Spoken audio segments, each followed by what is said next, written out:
సుప్త నిద్రావస్థను సూచించున్నది. జాగ్రత్తావస్థలో ఉండే జీవునికి సర్వేంద్రియ జ్ఞానం ఉంటుంది. స్వప్నావస్థలో పంచేంద్రియాలు పనిచేయకపోయినా వాటి పని మనస్సే నిర్వహిస్తుంది.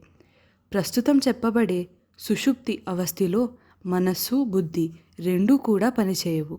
ఇవి రెండు హృదయంలోనికి లీనమై ఉంటాయి. ప్రాణము ఉన్నప్పటికీ జీవికి ఏమీ తెలియని స్థితి ఇది.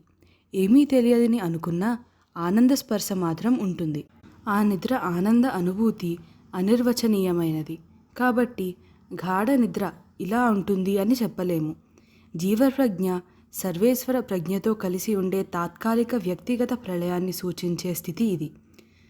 ఏమీ తెలియని గాఢ నిద్రావస్థ అయినప్పటికీ మెలకువ రాగానే తాను సుఖంగా నిద్రించిన అనుభూతి జ్ఞానం మాత్రం ఉంటుంది. ఆ అనుభూతి జ్ఞానాన్ని సూచించే అమ్మవారి నామాన్ని సుప్త అంటారు.